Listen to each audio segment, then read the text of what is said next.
Hai semuanya, kenalin nama aku Diska. Aku dari Prodi Ilmu Komunikasi dan video ini dibikin buat memenuhi ujian akhir semester mata kuliah Komunikasi Organisasi. Eh, ini tuh tugasnya menganalisis dan rekomendasi terkait krisis komunikasi yang dihadapi Boeing selama insiden 737 MAX. Nanti bacaan kasusnya bakal aku tunjukin di sini aja ya. Nah, yang pertama yang bakal aku bahas adalah tentang kegagalan komunikasi internal dan solusi perbaikannya.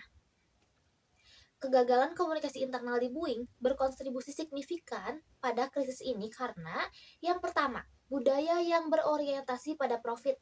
Tekanan untuk memenuhi target produksi menyebabkan pengabaian terhadap prosedur keselamatan yang seharusnya menjadi prioritas utama. Yang kedua adalah kurangnya transparansi. Karyawan merasa tidak bebas untuk menyampaikan kekhawatiran terkait keselamatan tanpa takut akan konsekuensi negatif. Yang ketiga adalah informasi yang terfragmentasi. Tidak adanya alur komunikasi yang jelas menyebabkan keterlambatan dalam mendeteksi dan menangani masalah teknis yang muncul. Dan untuk solusi perbaikannya, yang pertama adalah membangun budaya transparansi. Manajemen harus menciptakan lingkungan di mana karyawan merasa nyaman melaporkan potensi risiko tanpa rasa takut. Ini dapat dilakukan melalui program whistleblower yang aman dan anonim. Yang kedua, meningkatkan alur komunikasi. Implementasi saluran komunikasi yang lebih efektif, seperti pertemuan rutin lintas departemen, untuk berbagi informasi keselamatan secara terbuka. Yang ketiga adalah pelatihan komunikasi. Memberikan pelatihan kepada manajemen dan karyawan mengenai pentingnya komunikasi yang terbuka dan berbasis data dalam pengambilan keputusan keselamatan. Yang ketiga, membentuk tim keselamatan independen, yaitu tim ini harus berfungsi sebagai penghubung antara pekerja lapangan dan manajemen untuk memastikan bahwa isu keselamatan ditangani dengan serius. Yang kedua, aku bakal ngejelasin tentang evaluasi strategi komunikasi eksternal Boeing. Kan yang tadi internal, sekarang yang eksternalnya. Strategi komunikasi eksternal Boeing selama krisis dianggap kurang efektif karena poin pertama adalah respon yang lambat dan defensif. Boeing dianggap terlalu lama mengakui adanya masalah sehingga memperburuk kepercayaan publik dalam regulator. Eh, maaf, publik dan regulator. Yang kedua, kurangnya empati.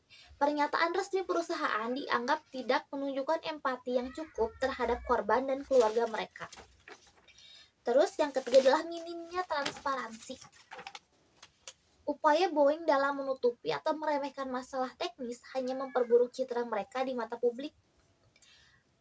Rekomendasi untuk perbaikan komunikasi eksternalnya yang pertama adalah komunikasi yang proaktif dan transparan. Boeing harus secara terbuka mengakui kesalahan, menginformasikan langkah-langkah perbaikan yang telah dilakukan, dan berkomitmen pada keselamatan di masa depan. Yang kedua, menggunakan empati. Setiap komunikasi harus berfokus pada kepedulian terhadap korban dan keamanan penumpang, bukan hanya pada aspek bisnis. Yang ketiga, keterlibatan media secara aktif. Menjalin hubungan yang lebih baik dengan media untuk memberikan update rutin terkait perkembangan penyelesaian masalah. Yang keempat adalah kolaborasi dengan regulator.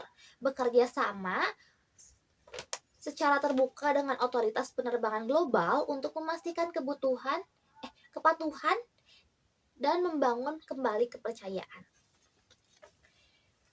Terus yang ketiganya, kan tadi komunikasi internal, komunikasi eksternal, dan sekarang peran pemimpin dalam membangun kepercayaan dan mengatasi konflik. Berdasarkan teori komunikasi organisasi, seorang pemimpin dapat menerapkan komunikasi dua arah. Pemimpin harus aktif mendengarkan masukan dari berbagai tingkatan dalam organisasi untuk memahami kekhawatiran yang ada.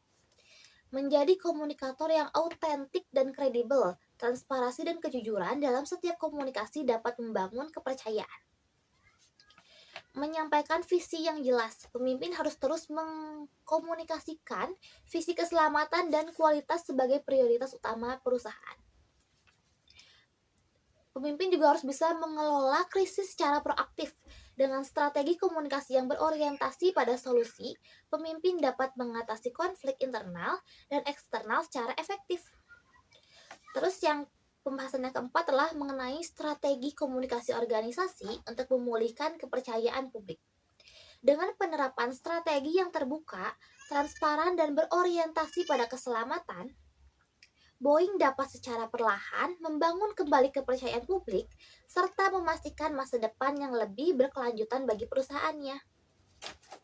Nah, segitu analisis aku mengenai kasus yang diberikan di tugas ini. Mohon maaf atas kalau ada kesalahan kata. Terima kasih. Bye. Assalamualaikum.